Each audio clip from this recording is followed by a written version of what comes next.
Welcome to the Yappy Hour, powered by Yappily, the podcast for dog lovers who want to better understand and connect with their canine companions.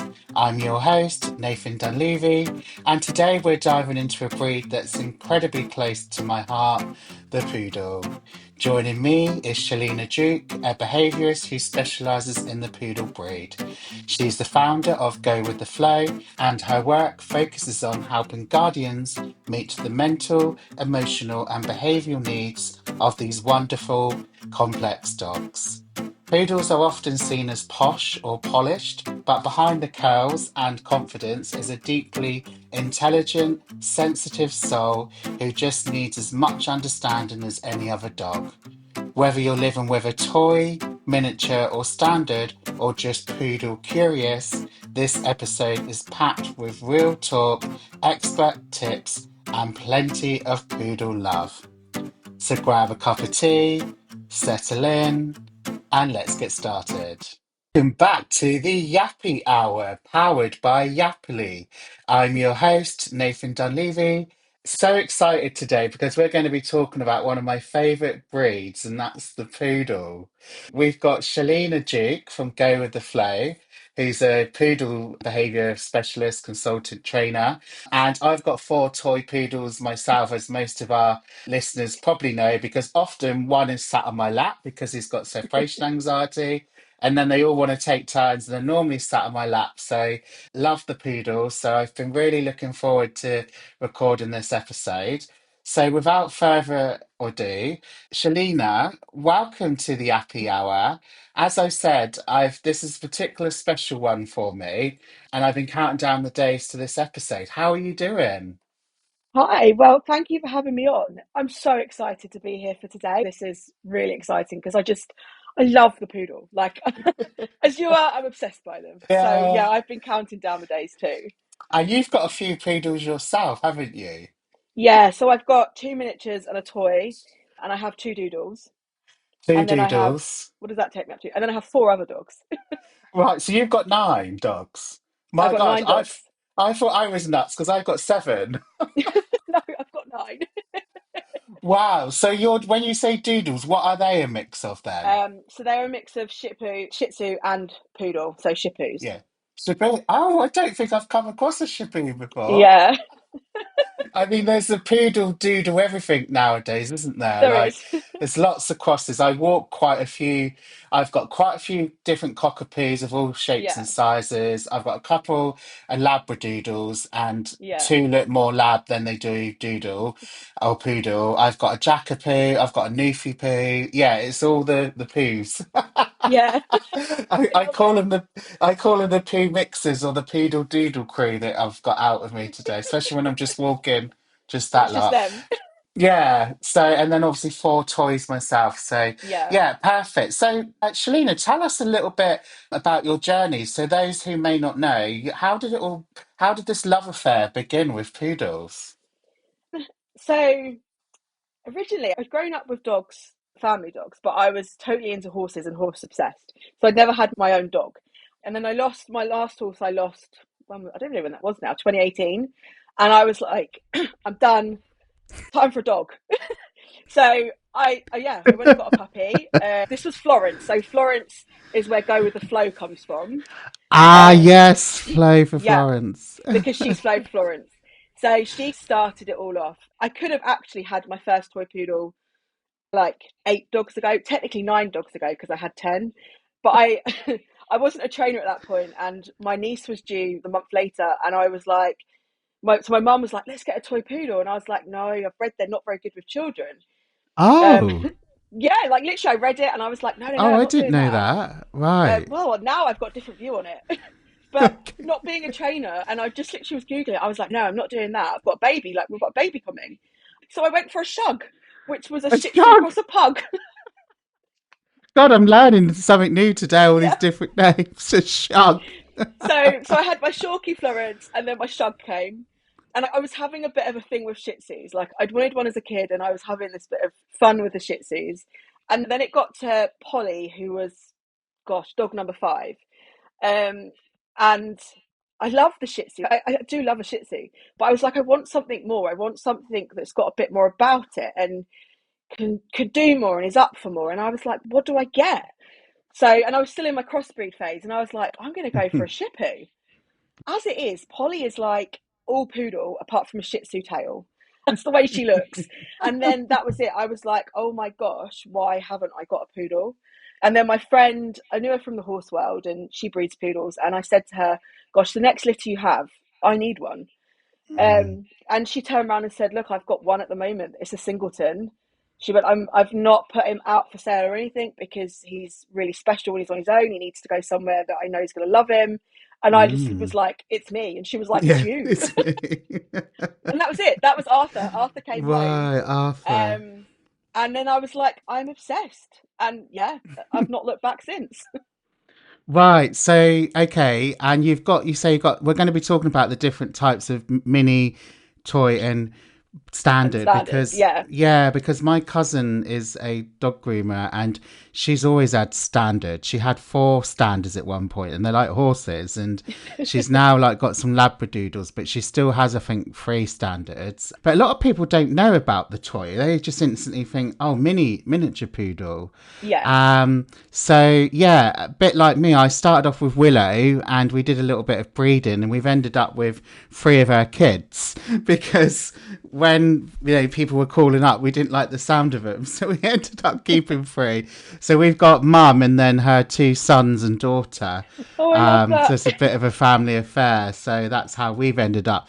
We Yeah. never, because we've got three chihuahuas. We had chihuahuas first, and they're 9 and 11, and then we got Willow as our fourth dog. We were never going to have seven dogs, and we will never have seven again because it's just too expensive and whatever. But full on, and particularly if you've got one that, like Bailey, bless him's got SA, he's got chronic back pain, so that creates a whole lot of issues. Yeah. But yeah, I mean, we love them, and we've said that we'd always have them. Now, my husband used to have Pomeranians like in a previous life before me. But yeah, so you then obviously, because I know a little bit from following you on social media, so you were a teacher. So what inspired you to specialise as the poodle trainer? So yeah, I was a teacher. I was an assistant head, and then I become head of Wow, primary in an SEN school. Um, gosh. and it was lockdown, so I had to shield because I had chronic asthma. Oh, And bless. I literally was like, I'm at home all day with my dogs, and I didn't realise. So someone was always home with them when I was teaching, but I was then home with them all the time, and I didn't realise they barked. And I was like, oh my gosh, these dogs are insane. And I had four at this point, no, three at this point. The fourth one came mid lockdown. And I was like, I can't cope. Like, how does anyone cope with these dogs? Every single sound was sending them over the edge. Same. Um, yeah, and I was like, I can't do this. I need help. So obviously, I knew we couldn't go out and train, and I'd had a trainer, like I had my own trainer that I went to in person classes with. So Right. I literally was like, I'm going to find out for myself. So I started Googling, I started doing some courses. I just did some fun courses to find more out. And then I was like, do you know what? I want to know more. Like, I want to know more for my own dog. So I then took a training course, did all of that, and I was like, I love this. And originally I was like, I'll use this when I retire, was Oh, my okay. plan. I was like, I'm just going to train my own dogs. And when I retire from teaching, that might be my thing. I train dogs. And then literally I had this it hit me, and I was like, you know how to teach. That is your life. You teach. Exactly. Yeah, you And teach. It's you can similar. now train dogs. Why aren't you giving that to the world? Was kind of the thought that I Mm, had. And I was like, mm, oh, maybe I could do a bit. So I did a little bit in my free time. yeah. Did some more courses, learnt some more, practice with I mean, by this point, my dogs were like piling up. I was having a new puppy every 6 months. It was insane. I was obsessed with the puppy stage, and they were just like Oh, piling in. God. Yeah. And yeah, so it took off from there really. And I started doing it in my free time. I would do classes at the weekends. I'd be out in the evening Mm, training. I look back mm, now and I don't know how I did it working full time as well. Um, yeah. and then last year, lots of things happened last year, and I was just like, do you know what? I'm ready. Like Mm, I got to the point where I was like, I'm tired of teaching. It's exhausting. okay. And I was, let's do this. So yeah, I Yeah. went full time then. And before that, when I first got Arthur was a joy. Like Arthur was an absolute joy to train, to bring up. Like Oh, he was my demo dog at 4 months old. He was so good.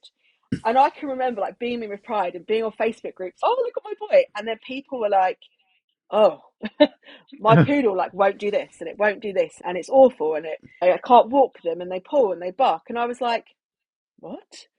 And the more I realised, I looked into it, and the more I was like, "Gosh, these people are having problems." Mm. And there was me afterwards, like, "Ta-da!" Like literally like the perfect dog. I was like, "What's going on?" So I set up a group. I set up the Yeah. Poodle Training Space and invited people to Right. come there and ask questions about training, because Mm. all the groups really, like, people ask about grooming, but the training, some people were giving aversive methods, and I was like, there's no Mm. need for it. No. So I literally was like, look, I've set this group up, guys. Come to my group and I will help you. Mm. And it all stemmed from that, really. It was Arthur's just joy Yeah. set me off as the poodle trainer, and it I just grew love from it. there. Yeah, absolutely love it. So yeah, so obviously rather than doing all types of breeds, you just decided to specialize in like the poodles and the doodles and stuff. Yeah, Yeah. yeah, Yeah, absolutely love that. Brilliant. So we're going to be moving on to our next section, which is all about understanding the poodle personality.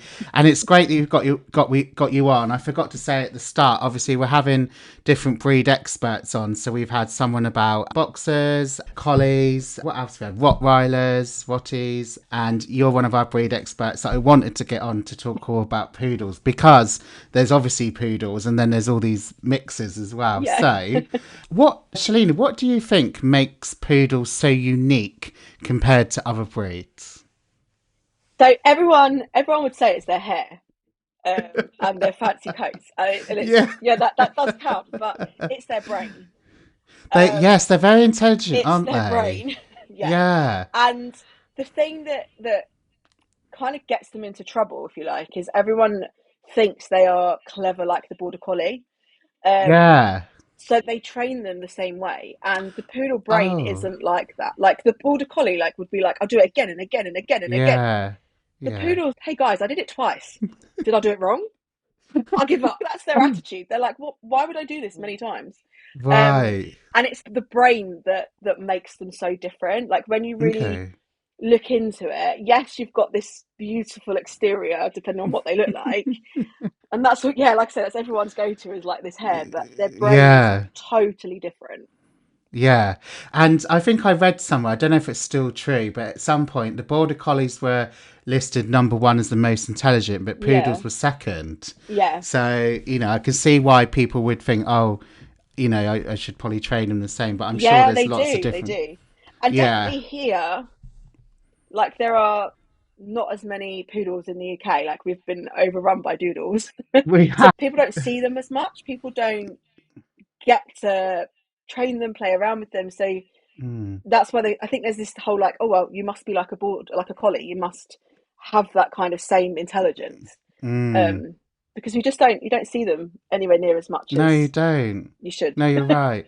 No, I mean when I started my dog walking business, I used to see a lady with like 3 or 4 little toy poodles, and they can live for quite long lives being a smaller dog. But Yeah, yeah, now I've got one of each color, so I almost compare them to like different types color of bread pieces of toast, because I've got like a blonde one, I've got a red one, I've got a brown one, and a black one. So you got your really burnt toast and then your anemic toast.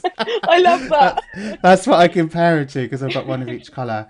Perfect. Yeah, and you mentioned about their coat or their hair, but that's the thing that we will cover, because people don't realize the level of maintenance that they need. They need regular grooming. I mean, mine are on a 6 week Yeah, grooming cycle, and that's another cost, and you need to brush them, and yeah, you need to keep on top of their grooming, don't you? yeah, it's a Yeah, lot. so it's a lot to It's you a got to lot. remember. Yeah, Yeah, people think, oh, hypoallergenic dog, it's not going to molt and blah blah blah. But yeah, you've got to keep on top of that, because it makes it difficult for when they're being yeah. groomed if they're all Otherwise, they just knotted. mat.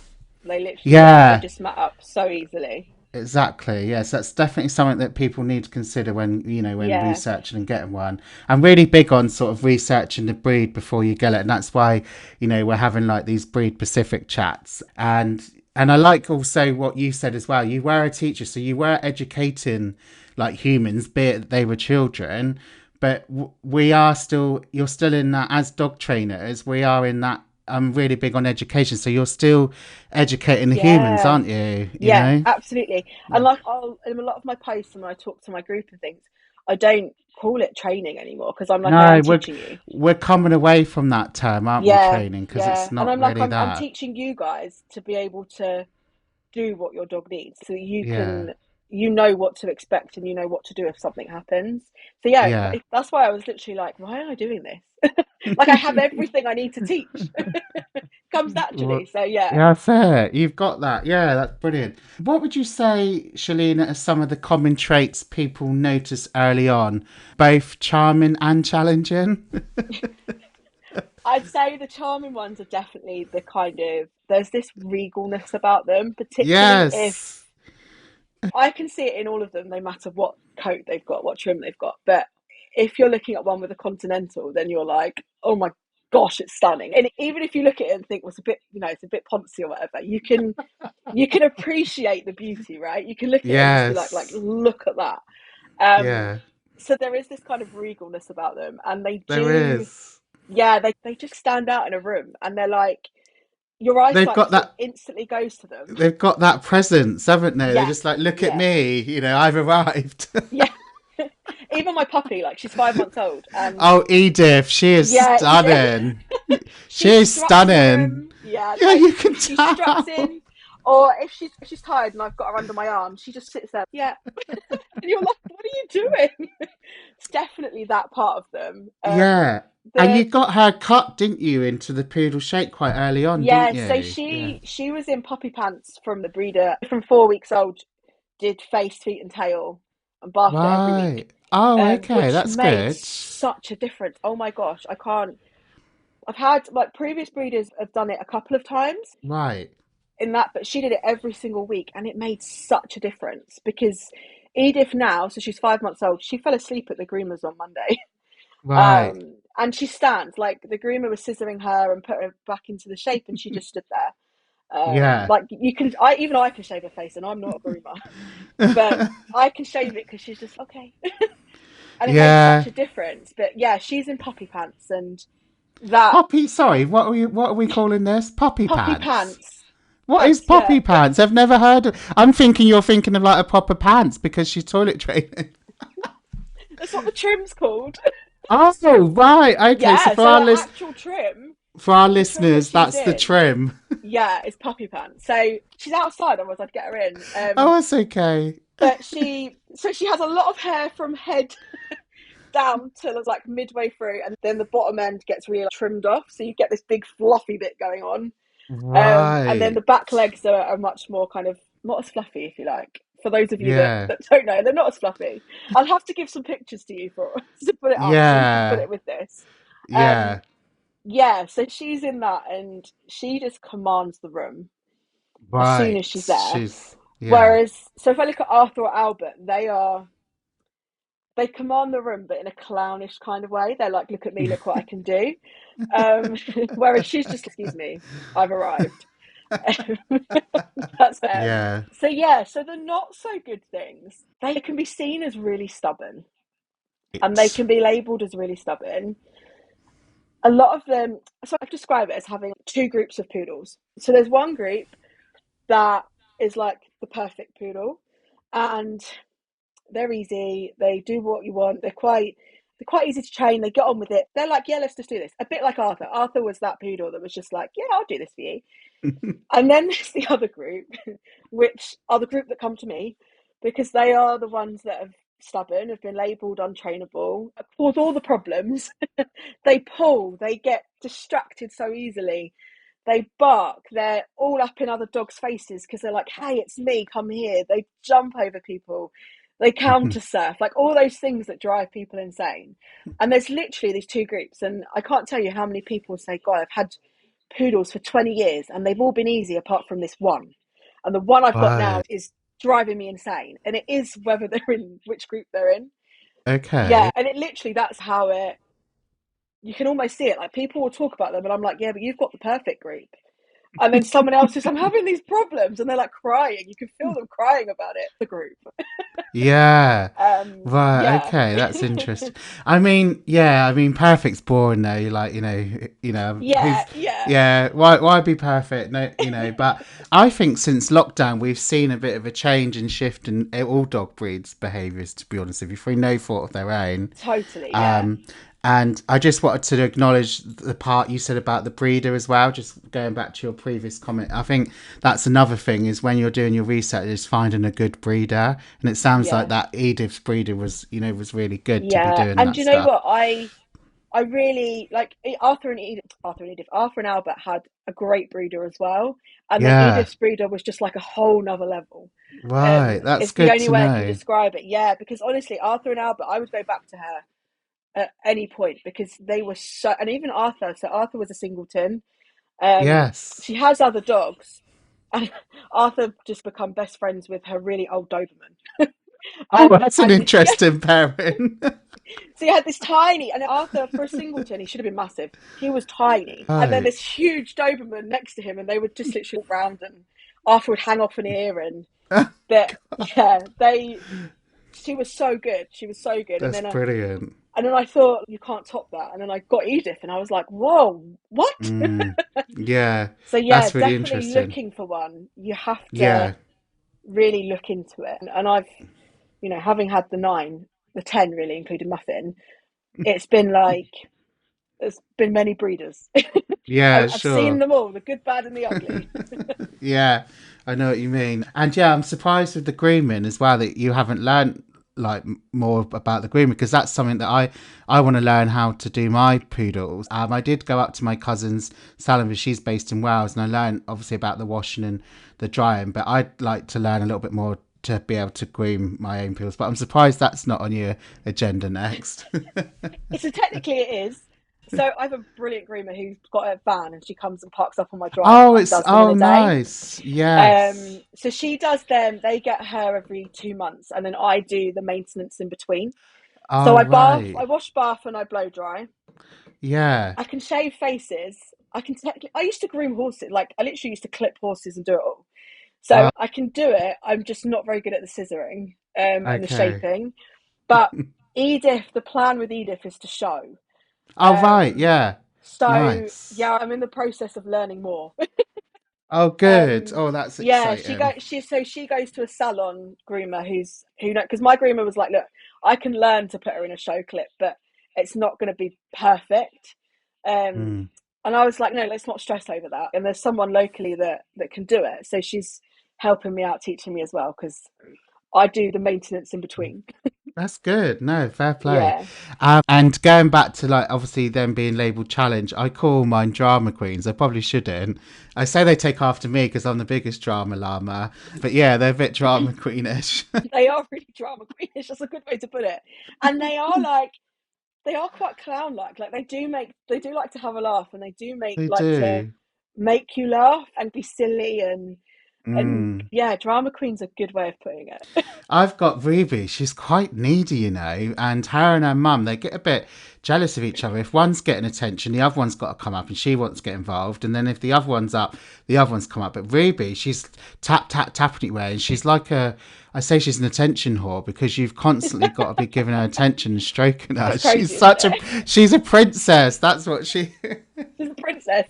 Do you know what, they love it though? Like they love that attention. This is where the Velcro stuff comes from because Yes. Yeah. they want to be with us. And I was trying to explain once, like the way Arthur is and the way my boys are, and someone said the girls love you, the boys are in love with you, and I was like, oh my Oh, gosh, that's it, right. because That's interesting. yeah, like Edith's, oh hi mum, I'll have a cuddle, bye, I'm going over here now.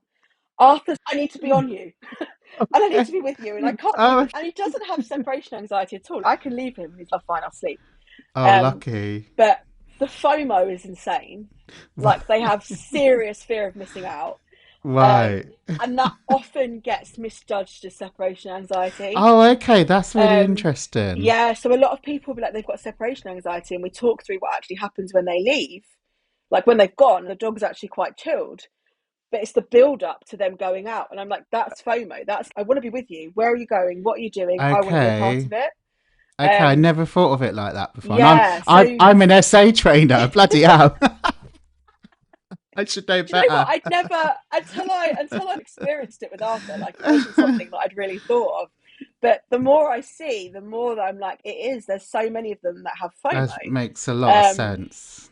and it is. Some do go the whole way to separation anxiety. Some are like poor little nervous wrecks.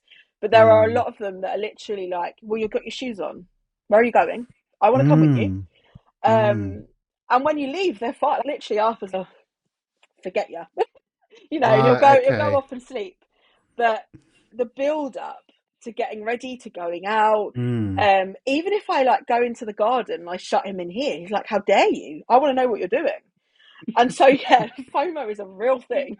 Okay, that's really interesting. Yeah. Um, Thank you. Do you find that there are many big differences between the toy, mini, and standard poodle in terms of their behaviour? This is one that I've often wondered. Yeah. So do you know what? The biggest difference is in terms of behaviour, the biggest difference is that the standards have the weight behind them. Yes. Yeah. So really, they all like to jump. Like it's like part of their thing. I think it's Yes, part of it their is. DNA to be on back legs, front legs up, and ping up and down. I'm sure it's like it's woven in there somewhere that they all jump. They'll pull if you don't teach them how to walk nice on lead. They're inquisitive. They're going to pull. They're going to lay on you. They're going to do all these things, but it's the standards that have the weight behind them. And the big minis, like Mm. my boys are small miniatures, Okay. but some of the miniatures are big. And Right. when you have that weight behind you, like that makes everything so much worse. Like then you've got Mm. 60 pounds dragging you down the road. You've got one of them 70 pounds, and she jumps on me. I'm like, oh gosh. So I Mm. think the biggest thing that I see is the weight difference. Okay. Lots of people will say the toys bark the worst. But I have a whole so poodles and barking is like my ultimate thing. And majority, I'd say probably 80% of the dogs, the poodles that have gone through my barking program have been standards. Okay. Yeah, but people will swear blind. They're like, if you ask in a group, they're like toys bark, Mm. but I'm like, oh no, I'm seeing the standards. So that Interesting. definitely seems to be something about them there. Mm. Um, yeah. Otherwise, behaviourally wise, it's all really quite similar. Yeah. Um, the Mm. biggest thing is the biggest thing that kind of determines the difference is how you use their brain. Because Okay. if you so they like to think like they're problem solvers. They want to work it out. Mm. They want to be in control. Like Mm. there's very much a relationship of where together we do this together. If you're I'm in charge of you, they're like, no, you're not. No, you're not. Um, and they'll tell you that. They'll put their foot down and tell you that. So when we use their brain and we really get them thinking and we get them problem solving and we get them having to work out what to do, Mm. then they're in such a better place because Okay. one, they rest better because they've actually used their brain and they're mentally tired. Mm. So they sleep more, and the more they sleep, the better they behave because Sure. they're well rested to be able to actually make better choices.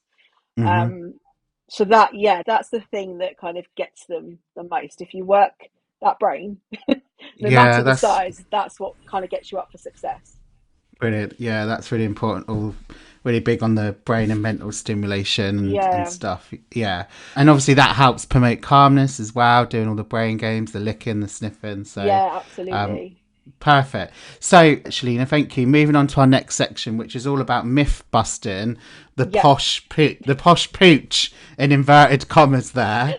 So, poodles often get boxed into a bit of a stereotype. But what do you think are some of the biggest myths out there? I think that the biggest one is that they're clever, but clever like you just assume dogs are. Mm, That's the biggest thing, and that's where people go wrong the most. So, like I said before, yeah. they think of them as being a border collie or like a spaniel or like a Labrador Mm, that will do and do and do and do. Um, the other one is that because So under K6, they're under utility. They're not gun dog. Yeah. What? Understand? I don't even understand what utility means. I don't think. so, so utility become like if you don't fit in the others, they become a bit of a Euro utility. But really, they're gun dog because they're a working I've had breed. heard that. Yeah. But a lot of people don't know that. So there's this myth that they are just this poncy looking dog that doesn't really have much to do. Whereas actually they were sent out into water to retrieve That's waterfowl. yes. They were water And dogs, weren't they? yeah, the Yes. continental clip, so the big fancy clip, is there to protect. It was created to protect vital organs in the water. And joints, keep joints warm in the water, because obviously if you have a load of hair, it all just gets ugh. But they trimmed out certain bits and kept certain bits in I to see. protect organs and to protect joints. So if Yeah. you look at their bracelets, their pom poms on their joints on their legs, it's all to keep those warm within the water. Okay. So that's where it stemmed from, and then obviously it got like more and more elaborate. Yeah. So that I think that's one of the biggest myths, is that people mm. think or understand that they are just a very poncy dog that's there to Mm. look beautiful and just stand. Because if you think, most of the pictures of them are just them standing You're right. Yeah. in a Mm. continental, and you don't really see them doing much. So Yeah. yeah, that's often a big one, and that's part of the problem I think we have with doodles, because people don't understand they're a working dog, and then say cockapoo, you cross them with a spaniel, and that's a working breed, and suddenly you've got two working breeds together. Yeah. Why would you want that? Yeah. you I've seen know? a lot of cockapoos. Bless them. Struggling. Yeah. It's, And yeah. I think that's the thing, is it's just not understood. It's not a well known thing that they Mm. are a working breed. Yeah. Um, yeah. When you say continental, just for our listeners, by Oh yeah, continental, do you mean the cut, don't you? The yeah. The trim. So poncy, the the big, trim. yeah, the one you'll see at Crufts with like Yeah. hair up Quite here. flamboyant, isn't it? Or camp. So camp. It's so camp. Yeah, that's Right. a continental. So That's what that's you meant that's by the continental. traditional. Yeah, Like, oh traditional. gosh, look at this poodle. That's how most people will look at a poodle and think of one. Yeah. Okay, perfect. Why do you think people underestimate how much stimulation and structure they need? Do you know? I think it's because literally the pictures of them, they're standing Mm. still, Mm. and they don't look like they do much. From look beautiful, and Yes. and I think that's part of it, is that that if you think about, everyone knows a Labrador's going to retrieve, like it's going to run. Everyone knows that mm. a spaniel goes flushing. Like, they've got this kind of preconceived idea of this dog doing things and needing to do that. Whereas with poodles, they don't. Because even I literally when I first was said, "Do you want a toy poodle?" and I said no. When I googled them, literally all the pictures, there was no pictures of them working. They were just pictures of them looking beautiful or a cute puppy. Okay. Um, and I think that's what's out there, and that's what they're portrayed as. So you don't get this idea of they actually have a lot more behind the ears. Like, Yeah. they've got a lot going on, Yeah. and they need, the biggest thing I think is they need to be taught how to be calm. That's one of the mm. biggest behavioral issues that I come across, is that they're so wired, and they're on the go all the time, but it's not actually good for them. They need to chill out and rest. Mm. And Mm. it's the dogs, the ones that bark, the ones that they're causing chaos, they're running around the house, all of those ones, the ones that make people go, oh, it's them that they need to rest. So this is a great example. I've got a dog on my barking program at the moment, and his mum described him as being a 10 out of 10. Um, like, that's how he's always barking at a 10 out of 10. Oh, There's okay. no, yeah, like always here. She'd had trainers, she'd had behaviourists, and everyone had come to the conclusion that this is him. This is the way he is. Mm. And I was a bit like, I don't think so. I think we can do more. So she was like, do you know what? I'm going to join. Let's see what happens. And we're a week in, and she said yesterday in the call, well, he's gone from a 7 out of 10 to a 10 out of 10 to a 7 out of 10 in Really? a In a week. week? Yeah. That's And the amazing. thing that we've added most in is bringing in calmness. Mm. And getting them sniffing and bringing them down. Yeah, enrichment and stuff. Is the biggest bit of training that we've done so far. We haven't even got into some of disengagement and some of the big bits of training yet. We're literally right at the beginning, and he's dropped Yeah. from that already. And Okay. it's because the biggest thing I think when we for poodles when we look at enrichment, like they need that to go a step further. Like they need it They they to do. produce that calmness. So like lots of people have like the flippy toys that you move over and Yes. food comes Yeah, out, no, yeah. but it's also arousal increasing. Like it's always adding to the Yes. arousal. And True. for poodles that are already wired, like that's no good for them. Whereas when you're getting really calm, like when the enrichment goes to the point of being really calming, Mm, and it goes past just mental stimulation, this is about getting deep understanding of calming themselves. That's when mm, things totally change. And that's literally the first thing that I work on with all of okay. them, because they don't Mm, naturally know how to be calm. Um, yeah. it's not there. Yeah, it's really interesting. It's funny because, like, since one of my girls has been spayed, she's become more reactive in inverted commas. And I don't like Yeah. using the word reactive. We're trying to move away from it because it's such a broad term, but she's become more bloody barky. Maybe I need to Yeah. speak to Yeah. you. you She has. should be on She the just. program. I should. She just barks at everything, but we swear it since she's got spayed. And I know, like, Yeah. sometimes with new to it, can either make a behaviour bad or good, but Yeah. she didn't used to bark like this before she was good. It's mad. It's mad. My Shih Tzu, I had the same thing with my Shih Tzu. She wasn't like that before, and then she had it, and I was like, "What's going on with you?" Yeah, She's all right. We've done a lot of work with her now. She's all right, but it was hard. Like the neutering can, yeah, yeah. it's getting it at the Well, right that's point. that's a whole nother kettle of. Yeah, We that's a won't whole go other down thing. that rabbit hole today. Shelina, thank you. Do you think the breed's popularity has led to a bit of a disconnect in understanding them properly? Yeah, I think because they're popular in terms of the doodle, The doodle, yeah. um, and the poodle crosses, I think where the popularities come from. Whereas, Mm. so like if you take, I've got lots of clients in the States, and Oh, they're good. big in the States. Like the they don't have as many doodles. They're poodles. Oh, they okay. That's they love a interesting. poodle. Yeah. Whereas here, like I can go on a walk and see We love a all the doodle. doodles, yeah, and not see the poodles. And I think that's where there's almost like a disconnect with the breed's popularity. I think people have there's like this like love of, oh, I've got a doodle, but they don't really know much about the poodle. You're so Um, right. You're so yeah, and I right. think and that was me. Like when I got Polly, I was like, I knew I wanted a dog that had more in them. Like I knew that, but I didn't know much. I didn't know that much about them. I was just like, Mm. I know that these two together will be nice. Now, Yeah, oh, just give me a whole one. yeah, Like, yeah. don't water it down. Just give me one. Yeah, I think that's part of the problem is that we know everyone knows the doodle comes from a poodle, but we don't actually know Do you much know about the much poodle. about the? No, Yeah, you're right. We got Willow. So I mean, I've been in dog training and wow, dog profession for 7 years this month, and Willow has just turned 7, but before we got the poodle, her, I didn't do my research enough and I didn't know enough about them, but I've learned more about yeah, them, and that's yeah, what made me then train as an SA consultant, because my own poodle, her son, the first one, he had SA, but now you've said about the FOMO, I'm wondering if it's a little bit of that as well. But yeah, I didn't know enough about the poodle, so I think you're no, right. no, Yeah.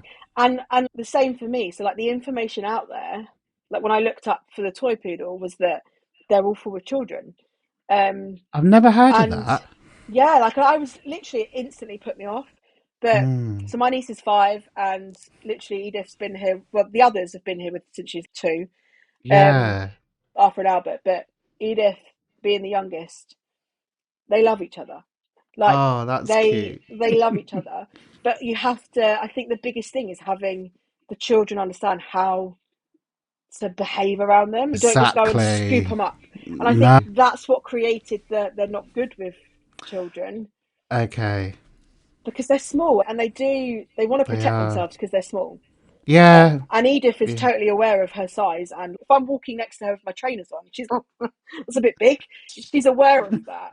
And if you've got a child coming up for this tiny puppy, come get me, Mm, it's scary. And they're going to yeah. react in a way because they've got to protect themselves. So I do, Yeah. yeah, I think that's where that come from because Mm. honestly, they've been a joy together. But it Well, took a lot of this is how you behave with her. and I think that's really important because I don't think a lot of people do that. They see them as a small dog, so they think, oh, they're a lap dog, they're a toy, they can be picked up. And the pet parent and then the parent of the child, they don't educate the child. And I think that's so No, important, and isn't it? it's missed. Yeah, it's really missed. Mm, And a lot of the time, like I see a lot on Facebook groups where people say they've snapped at the child or they've growled at them, but there's just this misunderstanding of what the signs are before that, mm, and so there's mm, not enough education on that of knowing what to look for. But we also definitely. don't, and I can say this because I'm a teacher, but we don't hold the children to account as much, and they absolutely can learn how to behave. Yes. I took so Flo used to be my school dog, Blue. and so when I was teaching reception, I had 4 and 5 year olds, and I took her into class, and she fell asleep on my chair. I was teaching the kids, and she's I'm going to sleep. Every time they got too loud, she looked at them as if to be like shush, and then went back to sleep She's a again. proper teaching She assistant. was probably yeah, she was great. The first time I had a class of 30 children, 4 and 5 year olds, and I Wow. took her in, Blimey. and she's very good, but she would I would be able to see she's not happy right now. And there wasn't any of that in that classroom because I'd set the children up and said, guys, this is how you behave. If you can't do this, she goes. That's Like good. she's going. And Mm, it was my class and then she went into the class next door as well. So 60 children, 60 lots of 4 and 5 blimey. year olds, absolutely stroked her, did everything perfect with her. So they can do it. I just believe we don't tell the children and we don't put those boundaries in place. Yeah, Um, so important. yeah, whereas It's like it really can it's happen. like them running up, isn't it? Like Yeah, you see it, but now I am seeing that some parents are saying, "No, wait, you need to ask permission yeah, first." yeah. So that's That's really good, isn't good. it? Yeah, Yeah, and yeah, brilliant. that's the biggest thing. I think that gets the toys. Like Edith is aware of her size. She knows Yeah, she's small. yeah. Like I say, kids. I think kids because they are small and kids are small. They think they're a toy and they're not. You know, Yeah, they've got teeth. they're going to Right. bite. It hurts. Yeah. Perfect. So moving on to our next section, which we've touched on a little bit around Yeah. enrichment and training and calmness, but supporting the poodle brain, enrichment, training, and calm. So, what does a all-rounded enrichment routine look like for a poodle? So the most important thing for them when they're healthy, happy, making great choices like you want them to, is a majority day of sleep. Like they Mm, want them they to do. chill out for They majority need of the to sleep day. a lot. We Yeah, don't a realize how lot. much sleep we do. They do need, do we? No, no. And the less sleep they get. I saw a post the other day that literally was like, where has this 18 to 20 hours come from puppies? And Mm, 16 to 18 hours for adults. And you know, I don't yeah. know. My trainers spoke about it, but I put it into practice with mine and the difference was insane. So like Wow. hold on. I'm on 9 puppies. I've had 9 puppies. Take away Flo, because Flo was the first. Go 8 puppies that all had enough sleep. I had Wow. minimal biting, minimal chewing, Oh my minimal word. Okay. zoomies, That's minimal interesting. humping, any of those things you don't like. Yeah. It's all been minimal. And it's because Yeah. they've slept so much. So for me, yeah, I don't know where that's come from. I couldn't cite it to you, but I know having put that in practice for my dogs and the dogs that I train, Works. like literally, I'm like, guys, we've got to get sleep, and it makes all the difference Does. when you up it. And then the most important thing, they can go on their walks. It's not a. It's about using the walks appropriately and train. I like to train on my walks, but I add in every day. We do 3 minutes of training, but it's training so it's not I literally keep quiet in most of it. I'm not telling them what to do at all, and this is where the difference comes from. So I train with training games and it makes them think the whole time. They have to suss out what to do, Mm. a bit like shaping, but Yeah, yeah. I'm very minimal in what I will say to them and what I will, so I don't ask for a sit. Like, admit Albert is 3 this summer. He doesn't Oh. know a sit. He Okay. doesn't have a clue what a sit is, but he doesn't need one. Like literally, if I take him out, he hangs out with me. He doesn't bark. He barks on his way upstairs at night. That's his like little woo, it's bedtime. Otherwise, he doesn't bark. He walks nicely. He ignores dogs. He just happens to Wow. ignore people, but he doesn't know a sit. and and Okay. literally I'm like, he doesn't need it. That's So I fine. rarely, yeah, I rarely tell them what to do. It's very much about getting them to work things out. And Mm. when you get, that's when they're at that point of being like, oh, okay, I like this. They're getting to use what they want to do in a positive way, because Yeah. otherwise they end up being, literally I can see it happening, like dogs outside and you're calling them in and you're like, come on, come in, and dogs no, Yeah. and you're like, come on, and they're like, no chance. All those sort of things is because they're like, no, I'm making up my own decisions here. So when we use that in a Independent. positive way, yeah, when we get that in a great way of them actually learning, then everything changes. So yeah, that's Mm. definitely 3-minute training games That. a day, a couple of times a day if you've got it. That Yeah. makes all the difference. And then I definitely, so mine lick, sniff every day. They chew. They'll get new chews every few days, but they have loads out. Um, but definitely get the licking, the chewing, the sniffing in daily as well, because Yeah. that then brings them back down, and they're so easy to get into high arousal. It can They're happen great really at getting quick. up Yeah. there, yeah. So that just Yeah. helps regulate them and bring them down too. Perfect. Yeah, I like the sort of the 3 minute train. When I was doing a lot of training, I was saying like 3 minutes, just 3 attempts. Try and do it 3 times a day. Less is Yeah, more. And definitely. just those little bite-sized trains. So, boiling the kettle, just do a little bit of training. Yeah, Um, exactly. so how do you help guardians channel all that mental energy into something healthy and positive? It is all around the using their brain and getting them thinking. Mm, That's mm. the biggest thing, because they question everything. They want to know what's in it for them. If it's not a good deal, they're not doing it. And they want to know, like they want to make those decisions, and that's why they're not a dog that's, hey, I'm in charge, do what I say. They're like, no. So it's very much about using that and utilizing that in a positive way. And so definitely having the training games and getting them thinking is the biggest thing you can do for them. Like I say, the group of perfect poodles will probably manage with more traditional training. They'll be like, okay, I'll do a sit, I'll do a down, I'll stay. But the group that are like, no, they're the ones that you really want to get that kind of really thinking. And even Edith, I've started her off. I've not even waited to find out which group she's in. Like I've just started instantly with training games and been like, right, we're starting from the beginning of how we mean to go on, Mm. which has made such a difference to her, because then she loves it. Like literally, she like jumps on her bed. Let's train, yeah. Oh, wicked. Yeah, so cute. And she's working things out. She's thinking. She's problem solving. She's working out how do I get the food? What have I got to do? And then afterwards, she's like, I'm going to sleep. And then she's Sparko, and Oh. that's what it should be like. That's Mm. when you get that level of them working out, them really exercising their brain, them being able to rest because they've used it, and not being physically tired, because you can physically tire them out but they won't give up, Yeah. because the brain isn't tired, so the brain keeps going. And that's the point where they become like an overtired toddler, don't give Yeah. in, and they're like, I'm going, and Try they're fighting driving it. you insane. You're like pulling your hair out, leave me alone, just go to sleep. But it's because they're physically tired. When we get that mental tired, when we really get that mental stimulation, Mm. everything else changes. You get a deep sleep from them, you get them making better choices because they're not tired. Yeah. So yeah, that's definitely the way to go with them for their mental stimulation. Perfect.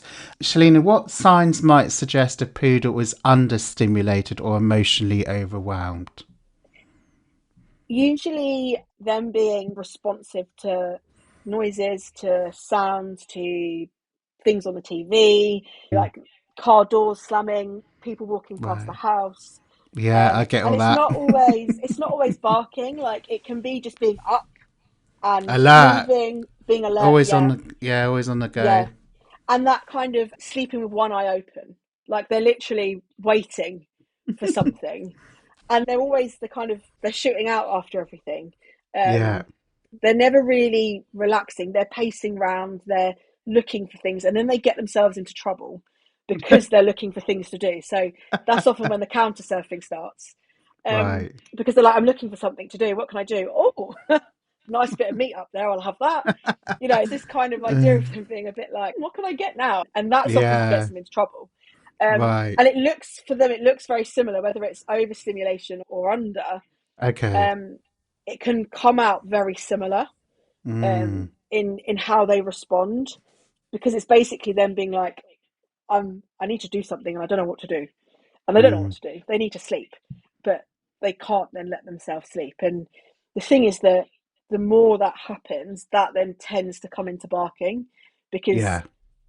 they end up they're hearing noises, they're seeing things outside, but just looking and having a little, because they do like to growl, they do like to communicate and growl.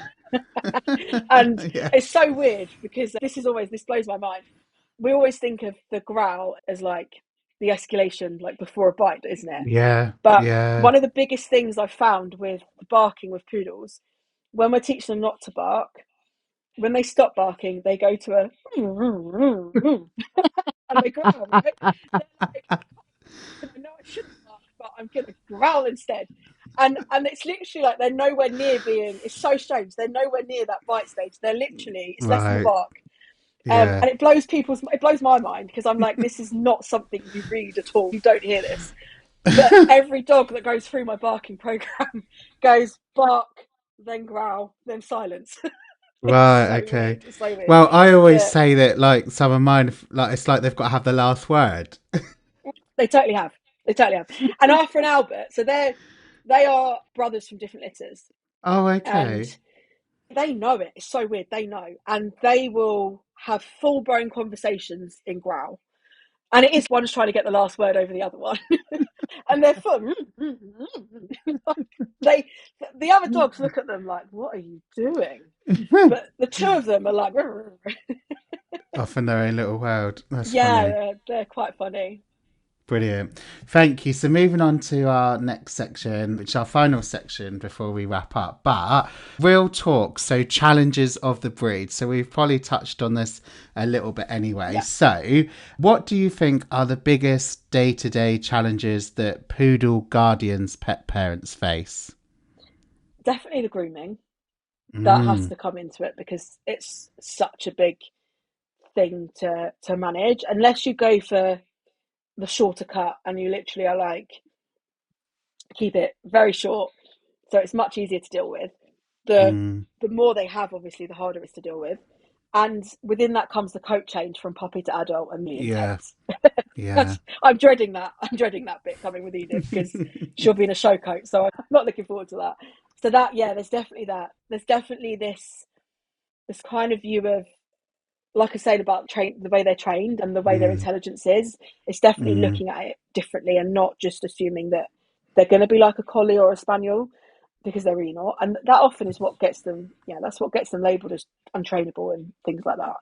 So yeah, definitely the training, going in there with this idea of, I'm going to use your brain, and then be prepared for this love affair that's coming, because it's not You're as right. it's not as simple as just a dog. Like, they're emotionally intelligent, and Yeah, they know when we're sad, and they know when they we need do. comfort, and they pick up on so much more than just like the basic emotions.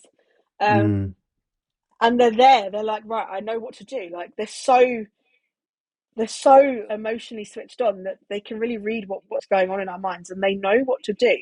Like, mm, they're there ready to comfort you, or to make you laugh, or to do something that you need. And I don't think people aren't always prepared for that. They kind of yeah. think they'll have a dog, and yeah, let's go places, we'll go with our dog. But I don't know, it's like a whole new level of dog. The Yeah. intensity is insane. Yeah. Brilliant. How can pet parents, guardians strike the right balance between comfort and independence for clingier poodles? Oh, so this is where the FOMO comes in a lot. Definitely from the beginning, make it easy for them not to have to watch you all the time. Yeah. Because that's where it starts from. They want to know where you are. Like, there's a little puppy that's joined one of my programs. He's 10 weeks old, love him. And Oh. if his mum goes to the kitchen, she said yesterday, literally walks to the edge of the living room door, looks in and is like, okay, I can see you. That's good. So they want to know where you are and what you're going on and what's happening. So building up that independence, even Mm, by having a little barrier, so a box that they're mm, eating out of. And that box just creates a bit of independence from the two of you. mm, And building that up from the beginning, they want to go everywhere with you. They will mm. want to do everything. But if you Yeah. start off little bits, and I often, with Edith, I'm literally like, they are a few bits of food, I'm going next door. And then I Right. come back. So it's just about building that up, but being mindful that this is the breed. Like they want to Mm. know where you are, and don't let that stress you. It's part of being a poodle owner. Don't let that stress you out because it's going to happen. But equally, Yeah. don't. So some people go the other extreme and then are too worried to leave them completely, and then obviously that's where the separation anxiety really holds in because then they're like, hey, you can't leave. You've never left. So yeah, definitely not going to that extreme, but little bits Yeah. of independence around the house. You don't even need to leave. It Mm. can be around the house and just from room to room, or even building, like I said, like using boxes and things to build a bit of a barrier so that they can't Yeah. always get to you and they can't always see you. Mm. Is Yeah. part of it. That's really good. Brilliant. And do you have any advice for those struggling with the grooming, sensitivities, or environmental triggers? Yeah, for that I would go at their pace Mm. because the grooming in particular is such a big thing, and if you rush Mm. it or you rush the process of them learning how to deal with it, you're going to do more harm than good. And then you've got a whole lifetime of grooming. Yeah. We can't avoid that. They've got a whole lifetime of grooming. So take your time. I do a lot of the people that I train will do a lot of like sessions where they'll set them up to get used to a brush or to get used to the clippers and the feel of the clippers. Keep it really short. If you're doing things like that, keep it really short and end on a good note. Mm. So end positively and listen to them. Like they will tell you if they've had enough, or they will tell you Yeah. if they're not happy. Go with Mm. that. And then for the Listening. kind of the oversensitiveness, because that is them as well. They're very sensitive to things around them and what's going on. Yeah. Um, be know that it's okay to comfort them. Like that's they want to be comforted. You're their person. Like they Exactly. want you to be there to look after them, to give them that hug when they need one. If they're small enough and they want to be picked up, pick them up. It's Mm. absolutely okay. I mean, a standard, you can't really pick up a standard. Like, you can go down and stroke them and reassure them. Yeah. Arthur will tell me, like, he will just jump up at my leg. He's like, help me out. And then he sits under my arm. So, no, that's okay. You can reassure them and you can comfort them in those times when they're a bit worried about overstimulation or a bit worried about the grooming and things like that. And then get the sleep in because that's going to help fix it. Brilliant. Great. So this episode has been jam packed with for Lot. lots of useful info. So we're just going to finish off with some final questions. Absolutely loved having poodles myself, learning more about them, and I'm sure we'll have to get you back on the future and we could delve a lot deeper. I feel like we've only touched the surface Yeah. with some of it. Shelina, what do you love most about living and working with poodles? Do you know what? It's just every poodle that I see. I feel like even the ones that I work online with, and I'm like, I've never actually properly met you. There's a bit of they leave a bit behind. Yeah, There's a part of every all of me is a part of them, and there's just something magical about each one of them. And it, yeah. I don't know, it never gets boring. I No. literally am like, oh, whenever I see one, and I see the same ones on my screen, like are in part of my training, and I'm like, oh look, it's you again. And I think that's the biggest thing. And then Bless. seeing how happy their guardians are and how much they change throughout the training as well, that just makes it like awesome. There's just nothing better. Brilliant. What would be your biggest piece of advice to someone thinking about welcoming a poodle into their life? Start as you mean to go on, Mm. get them sleeping, and embrace the craziness.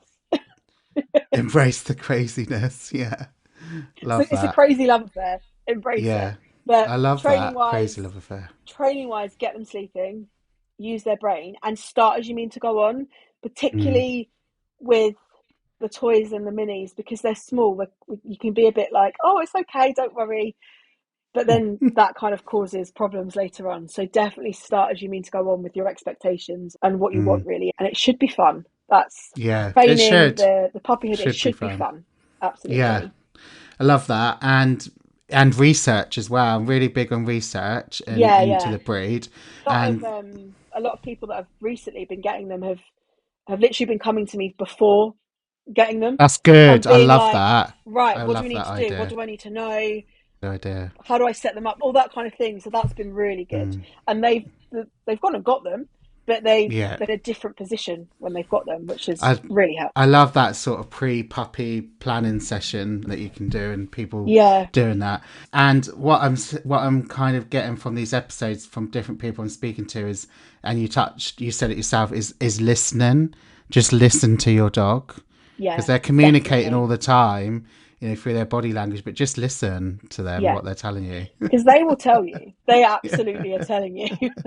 When I get Arthur in later, because it's nice. The sun's out today. I was like, you guys can go out in the garden. When I get him in, he's going to be like, excuse me, it's been an hour. God. Where have you been? I can guarantee. Right. Oh, I can guarantee it. I can literally see him now. He's going to be like, excuse me. Uh, So yeah, listen. right. Listen. Right. So, talking about listening, where can our listeners follow you, find out more about Go with the Flow, your resources? Tell us how people can get in touch. So you can get in touch. My website is withtheflow.co.uk, not to be confusing. There is Train with the Flow Facebook groups and Instagram, but my most used one at the moment is Shelina the Poodle Trainer. So Yeah. I'm on Facebook and Instagram as Shelina the Poodle Trainer, and just set up YouTube under the same. So videos are going to be Nice. coming on that very soon. And then we have our free Facebook group for poodles and doodles, which is the Poodle Training Space. Nice. So I'll see you guys there. Shelina. Yeah. Shelina Duke, the poodle trainer. One of our breed experts, all about the poodle. Thank you so much for joining me on the Yappy Hour powered by Yappily today. I have absolutely loved this conversation. Thank you for having me. It's been so good. Brilliant. Thanks very much, and we'll speak to you again soon.